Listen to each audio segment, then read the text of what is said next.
doesn't start up by itself. I don't want to see it come over. Click it. Yeah, I'll just have to move mouse now. Let's make sure. Do you want me to just come up? Roosevelt Island's a really unique place. That works. That works. So let's get out of. So your purse is right. Yeah, I'm gonna take it and move it down. Thank Okay. you. And your note. And those clickers work? The clicker's here. And it's on. Let's go ahead and get it in the case. This one right here. I'm going to do a selection. Okay. This is it, all right? Yep, that's the beginning. Let's try the clicker. Make sure that works. It's not visible. Yeah, perfect.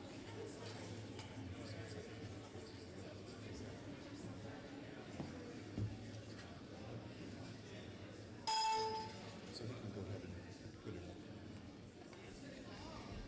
on. One of you will take this.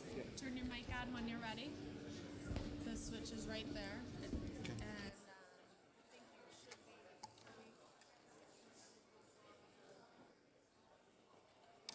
So now it's on. So you guys are good to go. That sounds good.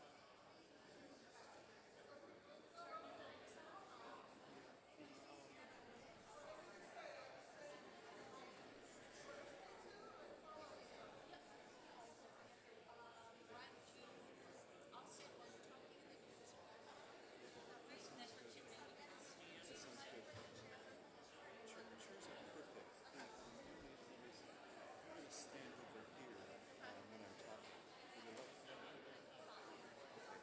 where I'm going to stand. Okay. Testing. So we can go ahead and put them.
Good afternoon.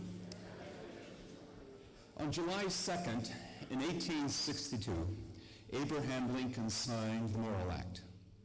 3 years later, on April 27, 1865, the New York State Senate approved through legislation Cornell University as the land-grant university for the state of New York, what we now know as Charter Day, and which we will be celebrating next April 27th on our 150th birthday, our sesquicentennial. After Cornell's charter was approved in 1865, 3 years later, we opened our doors in 1868. And during those 3 years, from 1865 to 1868, our president, Andrew White, and our founder, Ezra Cornell, built 2 buildings here in Ithaca, New York. One of those, our beloved Morrill Hall, and they went out during those 3 years and recruited some 400 students for the grand opening of the university in 1868.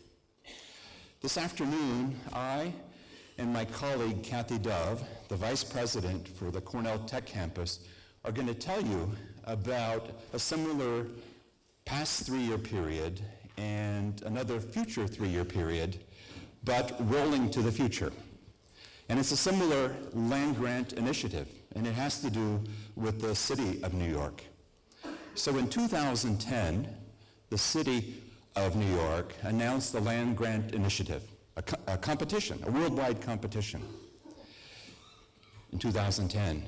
And that competition said that they were inviting universities to apply to create a campus in the city of New York that would educate students, that would make a difference in the economy of the city of New York, and would make an impact on societal good in the city. The second land-grant initiative, 150 years after the Morrill Act. That was announced in December of 2010. Exactly a year later, in 2011, Cornell was announced that we indeed, for the second time, were the land-grant university, in this case, in the city of New York, and that we had received 12 acres of land on Roosevelt Island and $100 million to launch this campus.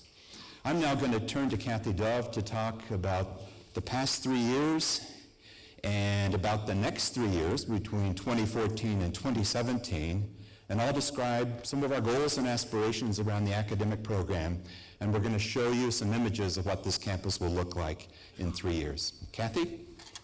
Thank you, Kent. Can you all hear me? Is my microphone on? No? Yes. Thank you. So before I start, I just want to say I'm so proud to be here for 2 reasons. One is, as Vice President of the Tech Campus, as Kent mentioned, that's this button. And the other, as a proud alum of the Johnson School. This is one of my reunion years. I'm not going to tell you which one. So it's a pleasure to be here, and depending on which button is facing forward, you can get the context for my remarks. Anyway, I've had a long history with Cornell, and I have to say this is, as an alum, the most rewarding, amazing initiative that's happened to Cornell since, as Kent said, the land-grant initiative way back in the 1860s.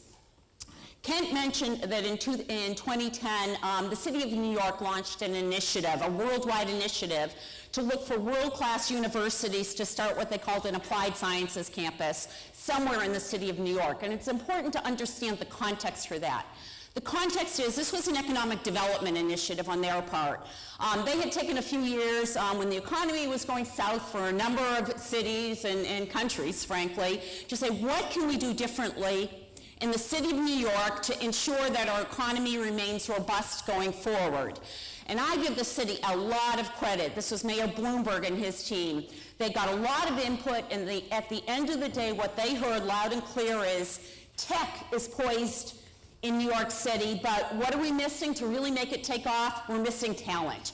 There are a lot of great universities already in the city, but we need more. We need more students, we need more faculty. We really need to bring the level of activity up a lot. And so that's where the tech initiative came from, the Applied Sciences Initiative, as Kent said. Kent, I don't know if you remember, but that competition started in 2010, December of 2010.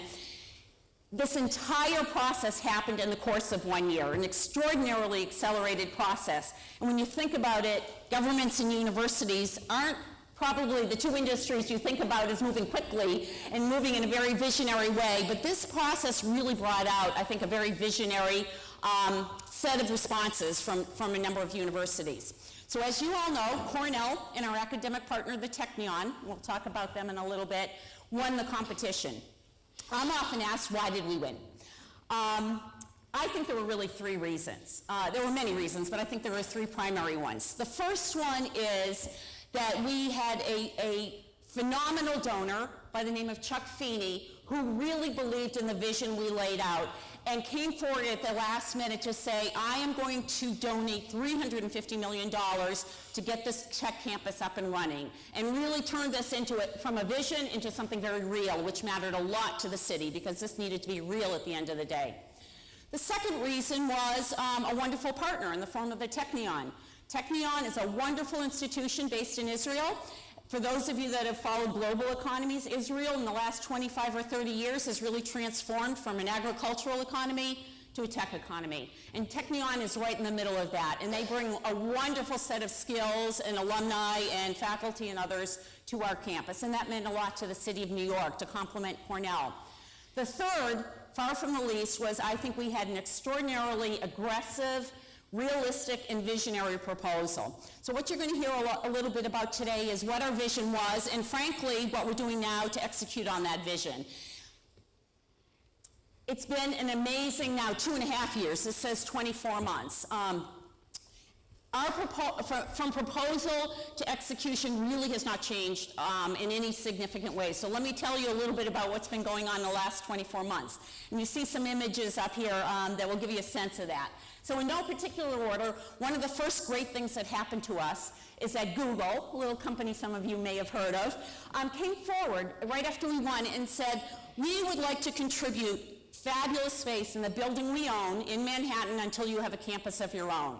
So we are now located in Chelsea, which is the heart of the tech district, in the building that Google owns, and we will be there until 2017. And it's an incredible space, and it's also given us the ability to establish an incredible partnership with not just Google, but many of the tech firms in the infrastructure in the area. So that was terrific.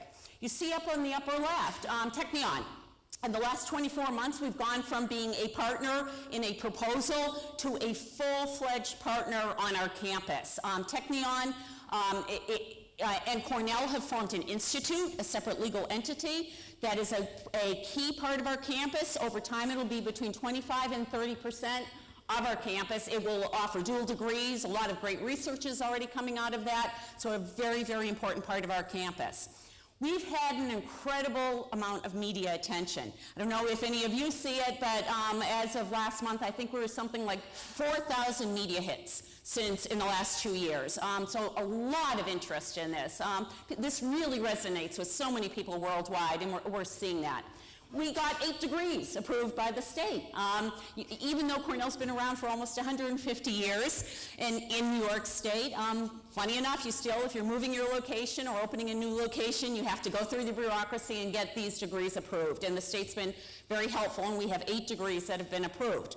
Not only have we 8 degrees approved, we've actually started teaching. We've graduated in the last 24 months 2 classes already of Master of Engineering students in computer science. Wonderful students. We call our beta students. They've helped us with the program.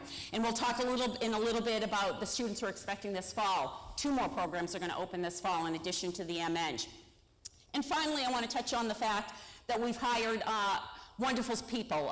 About 2 years ago, there were 2 employees. Myself and my partner, the Dean, Dean Dan Hutlocker, who some of you may have known as Dean of Computer CIS here in Ithaca. We were the first 2 employees. We're now at about 60 employees. Incredible faculty and staff. And at the end of the day, the people are what's going to make this thing a success. So I couldn't be prouder of the team we've put together. Finally, in the midst of all of that, we're designing and building a pretty significant campus on Roosevelt Island. So what we're going to do now is I'm going to turn this back to Kent, and he's going to talk a bit about the academic program, and then I'm going to come back and talk a little bit more about the campus itself, and then we're going to open it up for questions. But all of that was a preface to say that we had 2 years from the day of being announced as winners to getting our program up and running and to getting our design plans ready to actually break ground on Roosevelt Island in order to sign a lease with the city. And I'm so proud that exactly 2 years after we were announced as winners, President Scorton on December 19th, a few months ago, signed the lease with the city. So we all are now proud owners of an old hospital on Roosevelt Island that is in the process of being demolished, but I'll come back and talk more about that later. So with that, I'm going to turn it back to, oh, one more, I'm sorry, one more. I did want to start with this. This is actually a slide I use, and the city put this together. And the reason I like this slide, if hopefully you can all read some of the numbers on this, is it gives you a sense of our aspirations and the scope of this project. But most importantly, on the right, it gives you a sense of why this is so important, not just to Cornellians, not just to the people of the city of New York, but really to the entire region. So as Kent talks about our land grant mission, look at that. That's why this is so important, and so extraordinarily important for me as an individual to be working on this. We're going to have an incredible impact on the city of New York and the area. So that's a little bit of the scale, and we'll come back and talk about that later. Yeah. Thank you, Cathy. One of the amazingly exciting parts of this is that we get to design this from the ground up, literally.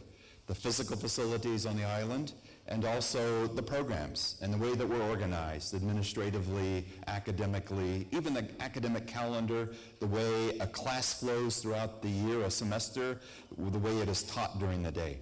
So the aspirations of this are very, very simple.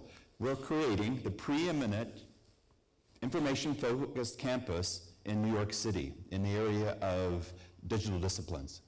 And it's a distinctive model of graduate education.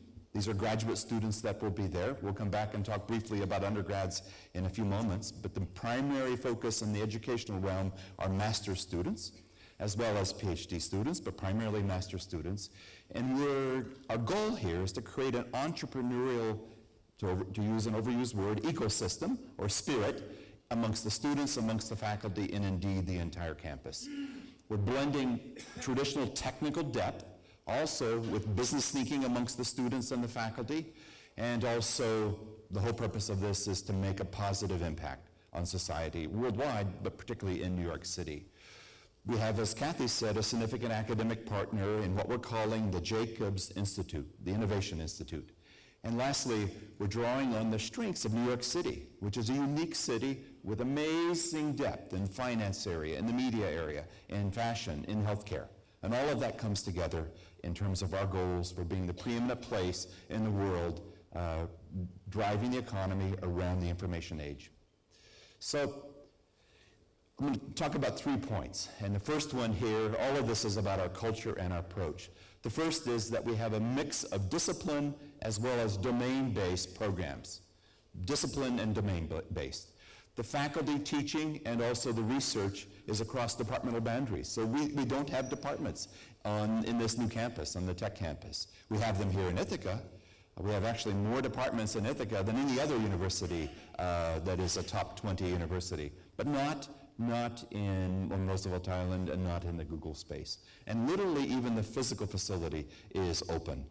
So we don't have traditional faculty offices. So that's the first part of the culture and also our approach. You can see here what we describe as a Venn diagram showing this mix of traditional disciplines, the domain expertise, and what we're calling hubs that are the initial focus of the Jacobs Institute. Connective media being the master's degree that's being launched this fall, and also Healthier Life, and then thirdly, the built environment. Bringing together in the dark font traditional departments and colleges and schools from here in Ithaca, as well as the disciplines from the digital disciplines that you see in the middle of this diagram. So the second point in terms of the culture and our approach is that we're reimagining the educational, the way we teach the students itself. And it is not a traditional set of classes that meet for 50 minutes with a buzzer going off and then you go to the next class down the hall. This is quite different.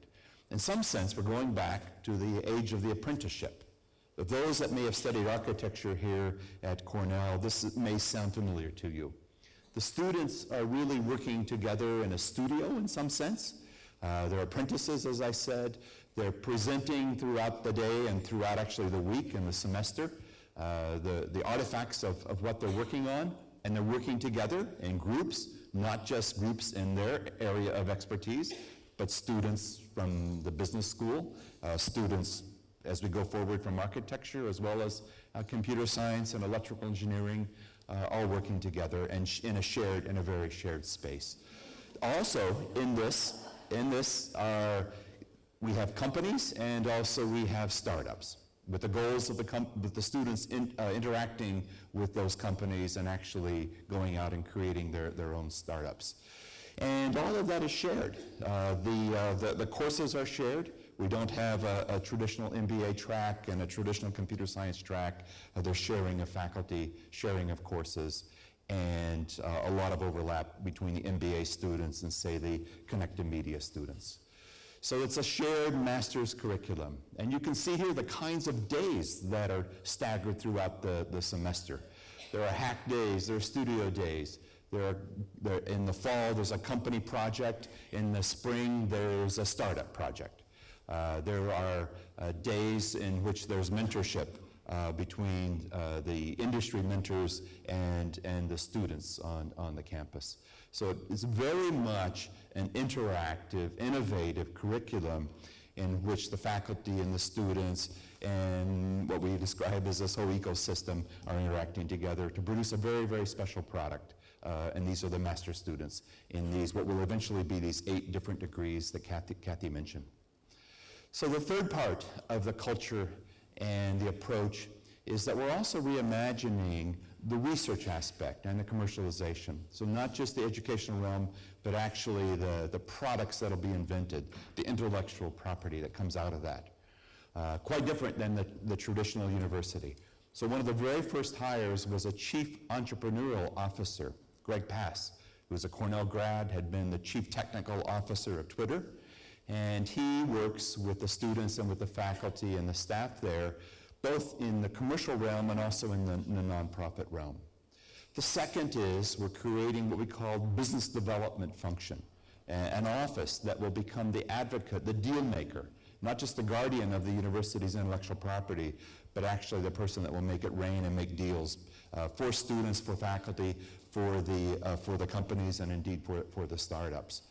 We're modifying the way we think of conflicts of interest. We're actually encouraging conflicts of interest rather than discouraging them, but we'll manage them.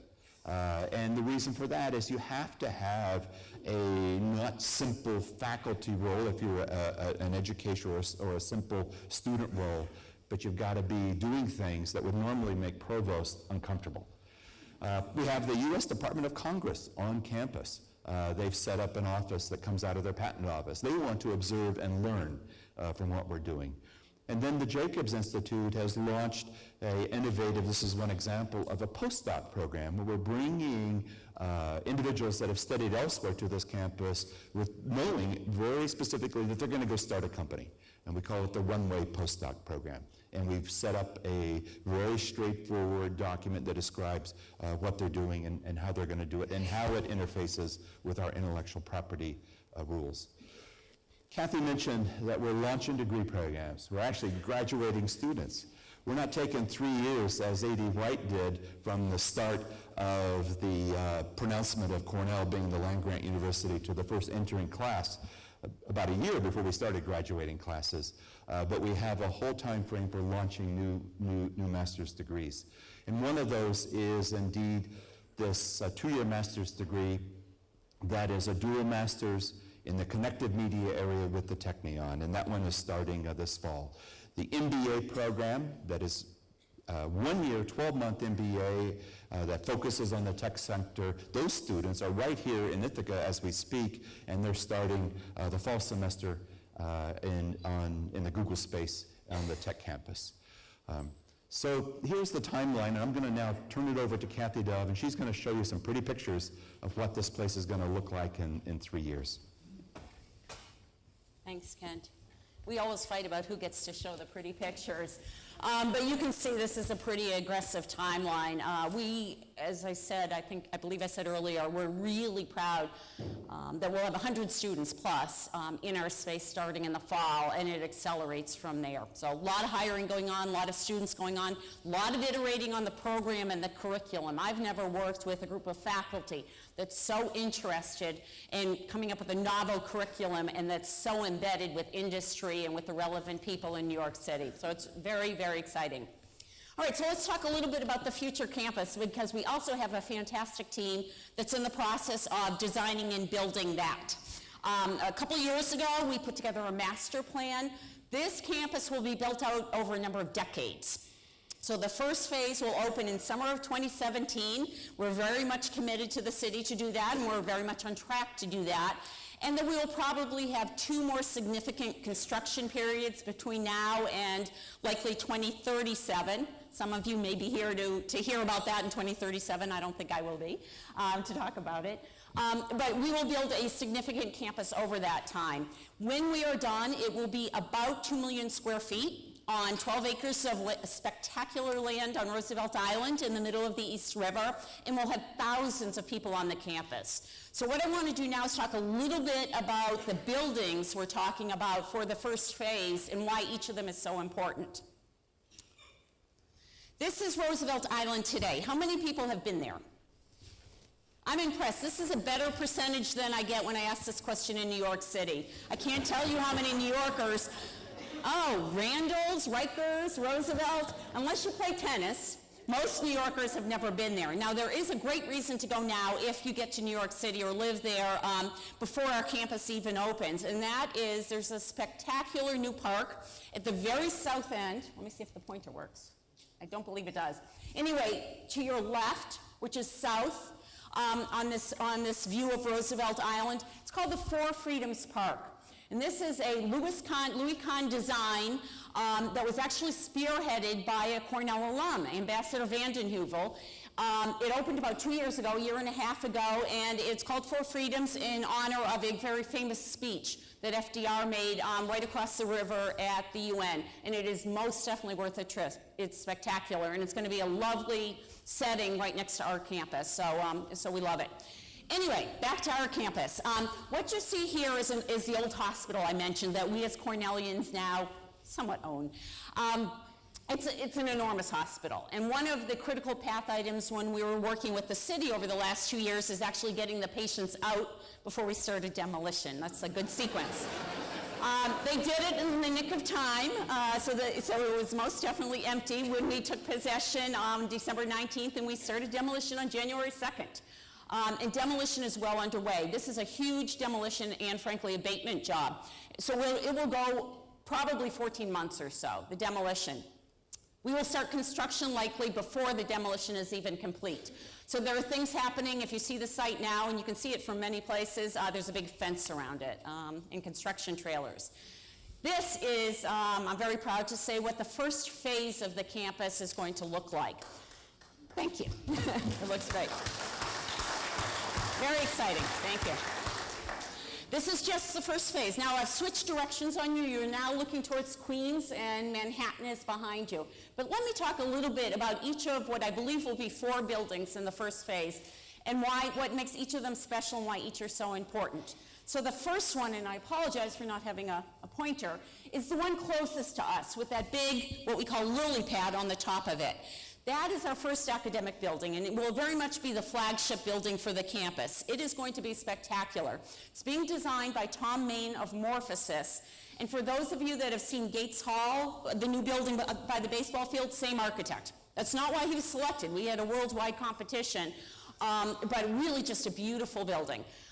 It's going to be unlike any academic building I've ever been in, which is very much like our space now in the Google building. Open building. Lots of collaborative space. Lots of what Google would call huddles. Other companies call them other things. Small meeting rooms everywhere. No private offices are in this building right now. Really just very important to design the space to support the function of what we're trying to do. Innovation, collaboration, creation. So that building very much does that. The building right behind it, so the one on the right, is also incredibly important. That is what we're calling the Corporate Co-location Building. And if there are any marketers in the room, we could use help with all these names. But what this one does is it brings companies actually to our campus. Kent talked a lot about how important that interaction between academia and the corporate world, and I use corporate, I should say organizations, is, because we're working with not-for-profits and law firms and lots of people that aren't corporations. We want them on our campus. It's that interaction that's going to make us successful. So this building will have 3 types of tenants.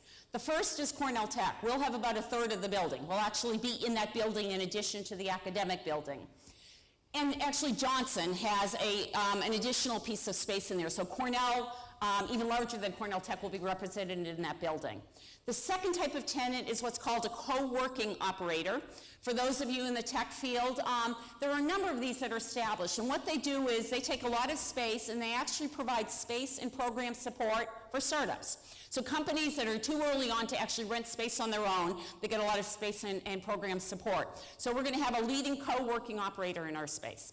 The third will be corporate tenants, where we're looking for big companies, small companies, people at all stages of development that are interested in having really innovative lab kinds of operations be on our campus with us. So, really vibrant building. This one is actually being built, owned, and operated by a private developer. So this is another unique thing about this campus. Cornell isn't building, owning, financing all of these buildings. We're working with the private sector on this. We have a wonderful partner by the name of Forest City Ratner. Those of you in New York probably know them. Most recently, they just built the Barclays Center, and they've been a terrific partner to date. So they will be owning and operating this building. It's being designed by a great architect called Weissman Freddy, for those of you that know them. Third building, also incredibly important, is that big tower. And the last 2 buildings I'm going to talk about, these are not architectural renderings. This was done a little bit before some of the design work on those 2 buildings had been done. That's a residential tower. Very important, especially those of you that live in New York and that know New York real estate and apartment prices. To be competitive, we need to be able to provide our community with housing. So this will be an apartment building for students, but also for faculty and some staff also. And will be about 26 floors, about 500 beds.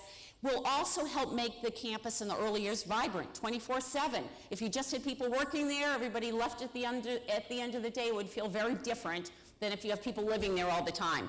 So that one is being developed by a group, a partnership between Hudson and related companies, and Handel Architects is designing that. So those 3 are very much on track to open in summer of 2017.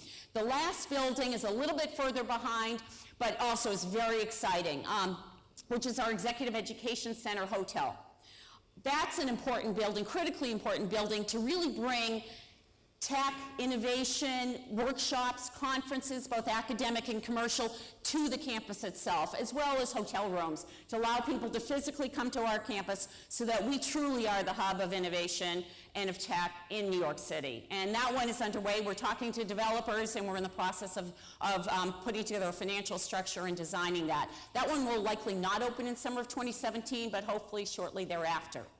The other thing, I want to mention 2 other things about the campus, and then we're going to show you a video, assuming it works. You see a lot of open space. We are just extraordinarily fortunate to have this fabulous site, views second to none of Manhattan, of Queens, and there really will be a wonderful combination of development, but open space. It will feel like a campus. So we've committed to about 2.5 acres of open space over time. In the early years, the parts closest to the building will be improved, and the other parts will be accessible with pathways and things, but won't have development on them. And then in later years, as our future buildings come up, you'll see them, and again, that's closer to Kent's Head, where the new buildings will come up. So we're busy at work now with site planning. We have wonderful landscape architects, and we're about to start with some of the infrastructure work. As you might imagine, a site of this size, it's a big infrastructure project as well as a development project. So pretty significant. The last thing I'll mention on the site is sustainability. Very important to all of us that we build a really highly sustainable campus. So I started talking about this slide when I pointed out what I called the lily pad on top of the academic building. Our goal is to make that first academic building what we call net zero, which basically means it generates as much energy that it uses over the course of a year.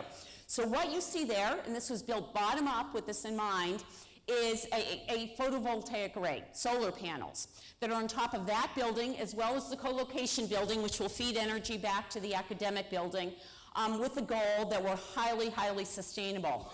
Our second goal is that the residential building be something called passive house, which means, again, extraordinarily energy efficient. It would be the largest building, it's a European standard right now, but it would be the largest building we know of, certainly in the United States, if we're successful in building that, and we're in the process of designing that. So sustainability is really important to us on this campus, and we're very proud of the initiatives that we put in place. So let me end with that and see if I can get the video to work, and then we'll open this up for questions.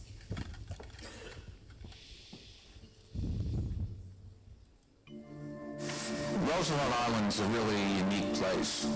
It's located right in the middle of the East River. It's this long, slender body of the city floating in the middle of water. With Queens on one side, Manhattan on the other. When you're here looking at the city, it's just an amazing kind of experience. And to be able to imagine a new campus identity with a landscape that's open to all is an opportunity unlike any other we can think of. To get an organization like Cornell to build a graduate engineering campus there is one of the most impactful things that we have done. We're looking at building up a structure where academic excellence and leadership is represented by the faculty, the next generation is represented by the students, the company viewpoints is represented by the companies that are on campus. Given the importance of information industries here in New York City, the focus on these digital disciplines and information disciplines would be the most relevant to tying to the business community in New York, to the potential economic development here in the city. Part of Cornell's DNA is really community engagement. We're certainly thinking about that on Roosevelt Island. We have 2.5 acres of open space that will certainly be open to the community to use. The goal of the master plan was to create a campus that is a pedestrian-oriented campus. We want to link our public spaces to the public spaces of the island. We want people to feel like they're invited. And the solution for the master plan was the idea of the tech walk, and that spine of circulation throughout the campus would be naturally elevated by the topography, and that comes right up to the front door and into the buildings. The landscape or the open space ground plane, we call it the tissue that's going to hold it all together, so that it's not just an ensemble of really great buildings, but it's something that is held by the matrix. The desire to produce a state-of-the-art building having to do with its use of resources is completely parallel to the ambition of the research mission of the campus. During the course of a year, we would generate enough energy on campus to run the academic building. It's literally a lily pad, and the building is under this thing. And when you get into the there's going to be an entry space, and it's in line with 57th Street. We're literally a part of Manhattan. And from that point, all of the spaces facing west are open labs. There's a commitment to that collective endeavor of research. And the dialogue will be evident by the nature of the spaces and the lack of privacy or a kind of a radical promotion of transparency. It'll be clear to somebody visiting this is not a typical academic setting. The residential building is a really critical part of the campus. It makes it a community and a neighborhood. We're brought into a kind of condensed relationship, a kind of supercharged lifestyle, I think, an academic and research lifestyle. We think sustainability should be part of every design challenge or problem, but for an applied sciences campus, it's fundamental. So we're looking at ways to radically increase the energy efficiency of this building and also make the residents active participants in their own sustainability. Placemaking is one of our city's core competencies, and so this notion that Cornell was investing heavily in Roosevelt Island and creating something that doesn't exist today, that was provocative, innovative, and badly needed in the city was very attractive to us. This campus here is an invention already, and this particular building, a co-location building, is even more of an invention. Here's a case where there's a completely catalytic concentration of both academia, industry, and innovation in one place. So how can this building help foster those relationships? How can we think of creating kind of an architectural, in a way, hothouse that can make different kinds of people come together? we actually carved the building in two, and from that center, an ability spilled down and up and through the building. So the disconnection that one could experience in a core building is now transformed to a catalytic connection between the landscape, between the floors, and between the tenants, both academic and entrepreneurial. I think at the larger city scale, what we hope is that this becomes an intellectual center. That this campus will be seen as a place where people interested in using tech to make a difference in the world will find this to be a place that's a magnet for them. If there ever was an organization that knew how to deal with a complex, multifaceted, very diverse city like ours, it is Cornell.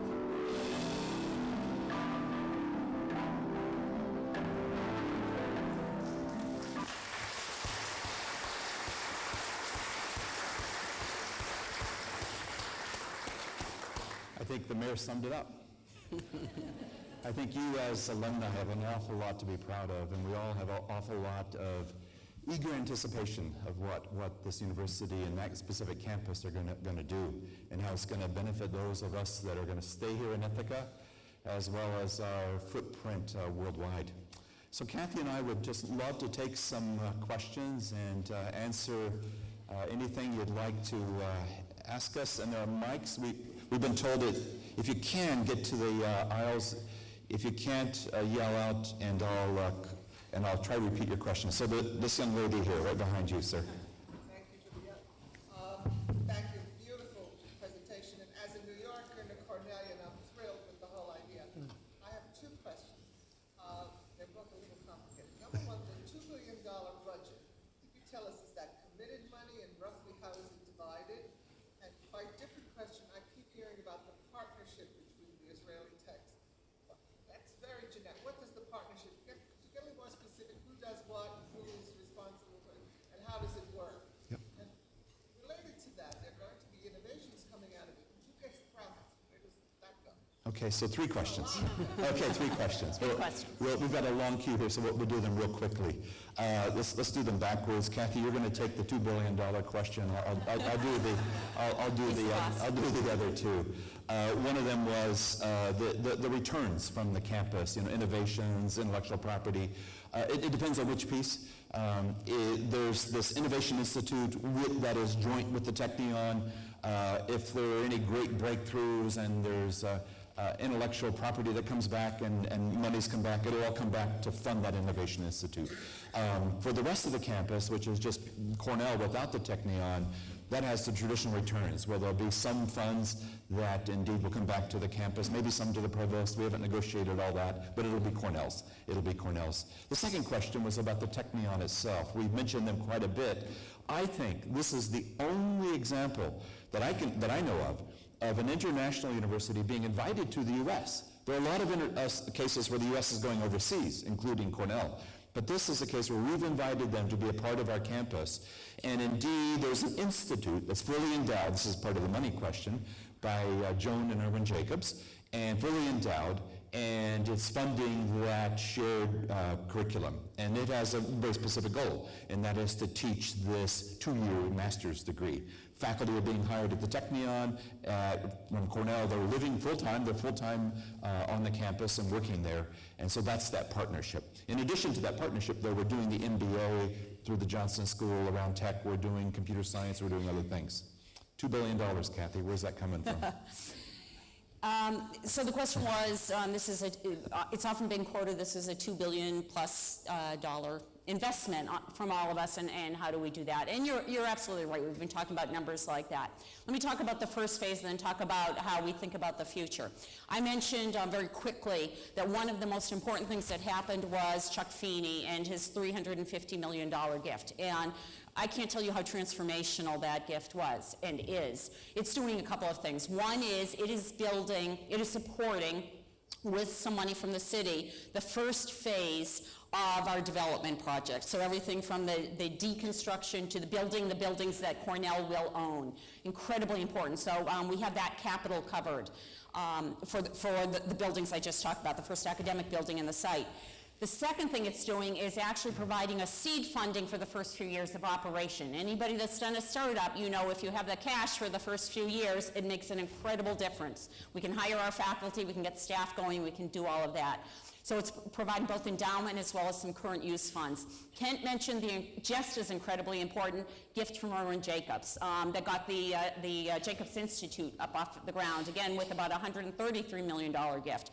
So if you're getting my drift here, philanthropy is incredibly important to this campus, as it is to Cornell as a whole. The quick answer is this campus is going to be supported over time just like everything else at a university such as Cornell is. We will have tuition revenues, and we're already starting to see some of that. Philanthropy, very, very important.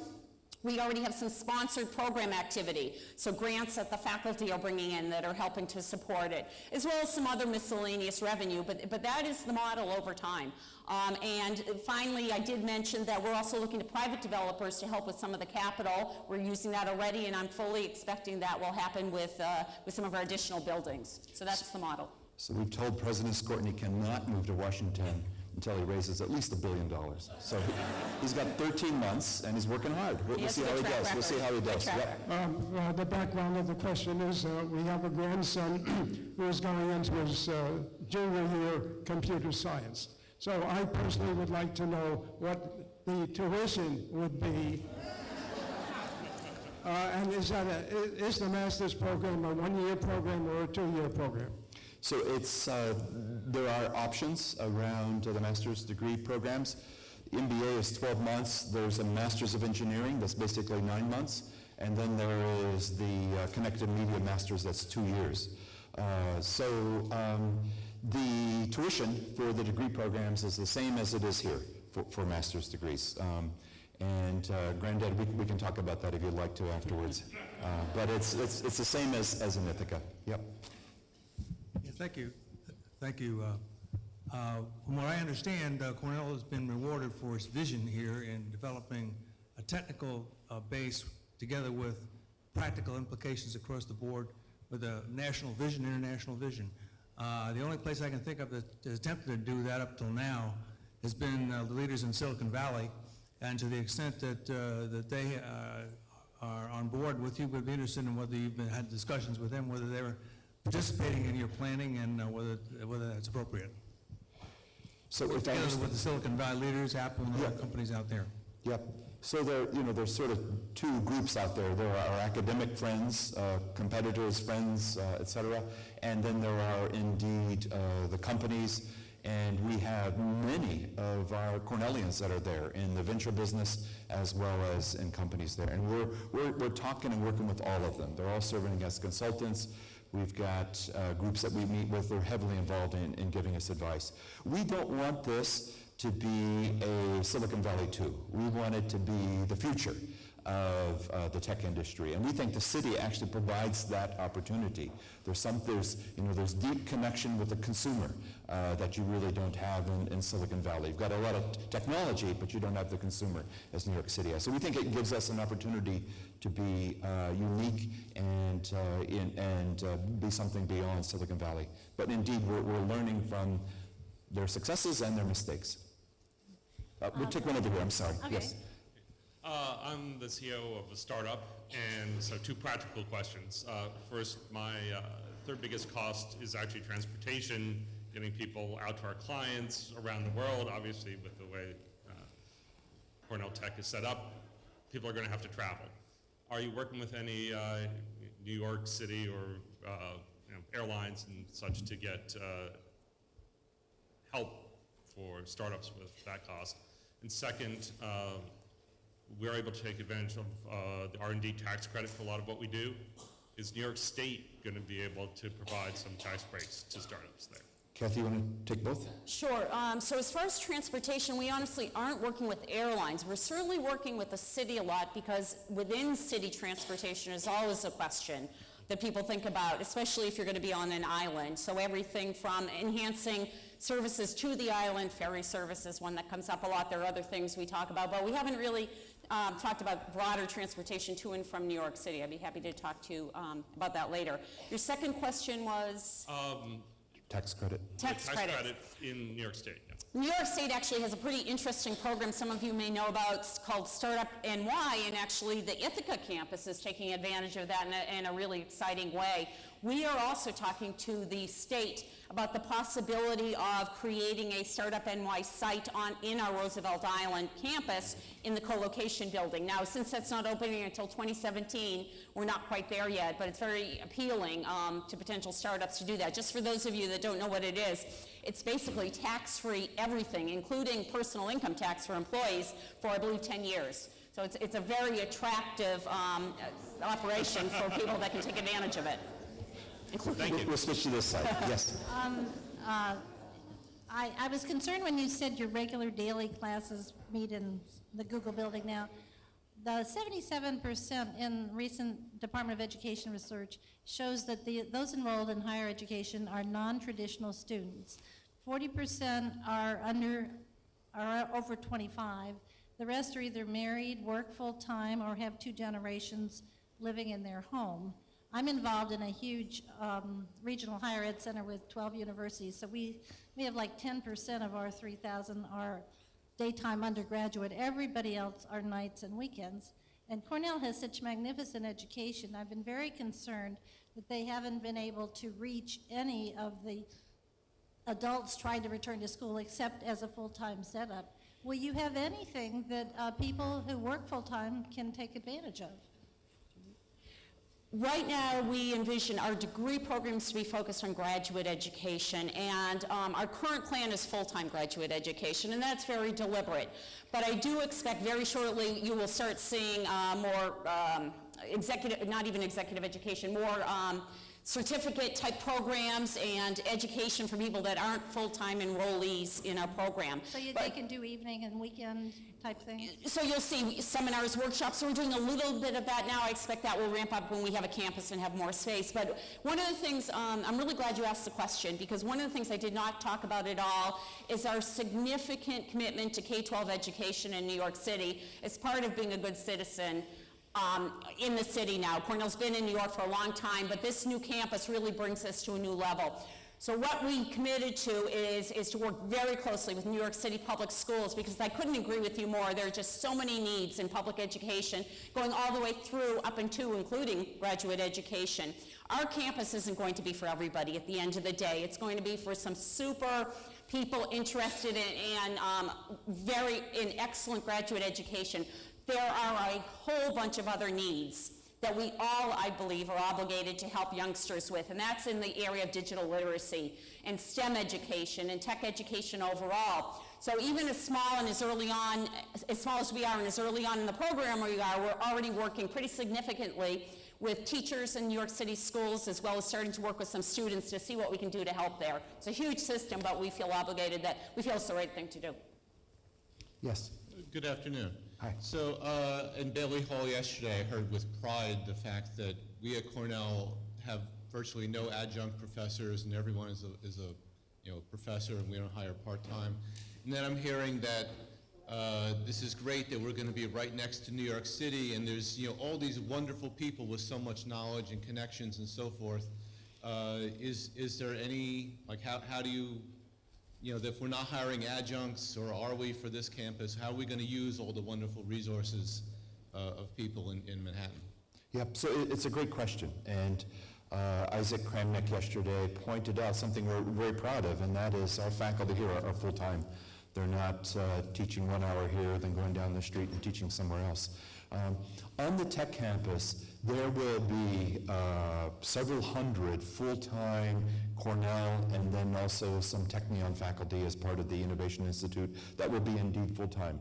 But that's going to be supplemented by other unique arrangements. We're already talking to someone who will be half Cornell, half another company. We don't have such people here in Ithaca. So it's not the same concept as adjunct, where kind of I don't mean to demean it, but sometimes it can be treated as kind of a carpetbagger, and that's not indeed. Again, I don't mean to demean the adjunct positions, but these are indeed going to be people that are committed to the Tech campus. But they may indeed also have other commitments that we can benefit from. And the reason that we want them is not because we don't want to spend the money and a full salary. It's because we want to benefit from their other relationships. So we're creating new titles.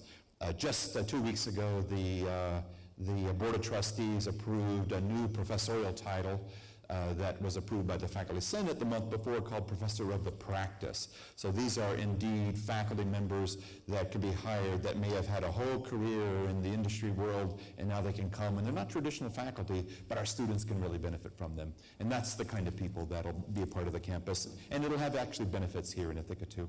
Yeah. Over here, on this side. Hi. I want to talk about admissions criteria. I deal with a lot of people at admissions. Are you requiring GMAT, GRE? Are we talking about a range? Are we talking about a specific type of a transcript, a GPA? Are we talking about a specific type of work experience? Are we talking about undergrads in engineering, computer science, and I don't know what else. What are we talking about? Are we also talking about less conventional majors? What are we talking about here? The answer is yes. Yes. Thank you. Next question. And also, these programs that you were mentioning, only some are running right now, and you'll be what is the cycle for admissions? Is it similar to graduate school applications, which is different than undergraduate? If you could. A lot of good questions about the admissions protocol. In some ways, it's very traditional as far as the requirements. So almost all of our students, they're taking the standard admissions exams. They are taking those. Those are required for the MBA. It would be the GMAT, there are GREs. It depends on the degree program. We certainly look at GPAs, and we look at all of the things you would into a top program of this sort, whether it be the MS, the MBA, or the MEng, the 3 programs we have now. However, in addition, we're also looking for people with the right kind of, for lack of a better term, personality, that really are interested, that have an entrepreneurial spirit. Doesn't mean they're all going to become entrepreneurs, some will, but they have that spirit, and they're the right fit for the program. So every admitted student is actually interviewed in all of these programs, and that's very unique, especially for the technical degree programs. Not as unique for an MBA, but definitely on the MEng and the MS side. So we're doing interviews, so we're really also looking for that connection. Are these interviews in New York? These interviews are often by Skype because we have people coming globally. Skype are related tools. The cycle is very similar to the normal admissions cycle. The one thing I will also add is we have PhDs also on this campus. We didn't even talk about them, but they're coming down with the faculty, and they also add a level of vibrancy and activity to the campus. But I was talking about the master's students. So maybe 3 more questions. Yes, here. Okay. So when you flash that Venn diagram on the screen, up in the upper left-hand corner, you had traditional social sciences like sociology and psychology. Up until now, all your discussions have been about the tech and the business aspects. How are you going to use social science? Yep. So when you think about the future of this campus, and you even think about the future, I believe, of the tech sector, it can't just be electrical engineers. It just can't be computer scientists. If you even look at the kinds of employees that current tech companies are hiring, such as Google, they're not those. They're hiring arts and sciences majors. They're hiring humanists. They're hiring arts, social scientists, etc. So we really believe that going forward, we're starting with the traditional sort of core domains. We've got to build a reputation there, but there's a consortium of deans from the Ithaca campus, and it's well represented by all these other disciplines.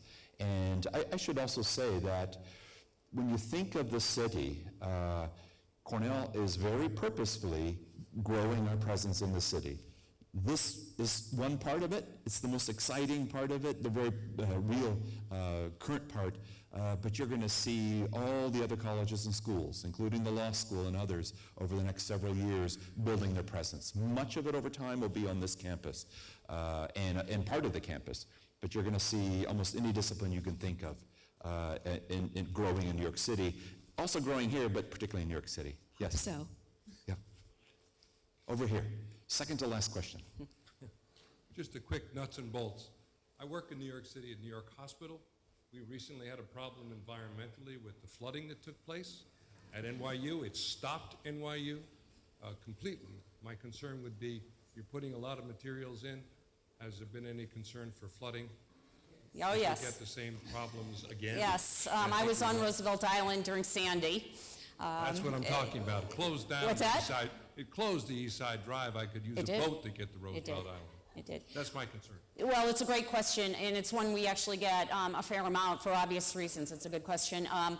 We look brilliant now. We actually, before Superstorm Sandy, actually had planned to raise the level of the site up by a significant amount.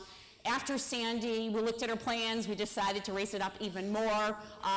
We believe we'll be probably the safest place in Manhattan. Roosevelt Island is part of Manhattan, believe it or not, in the city if we have another event like that.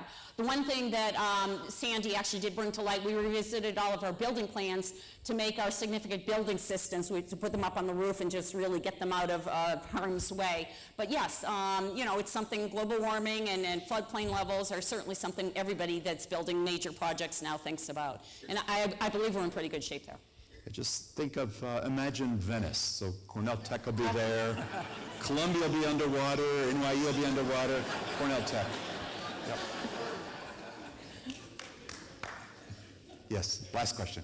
When I think of Cornell, one of the things that impresses me the most is the breadth of disciplines, and I know you talked about the increasing presence of all the different departments there.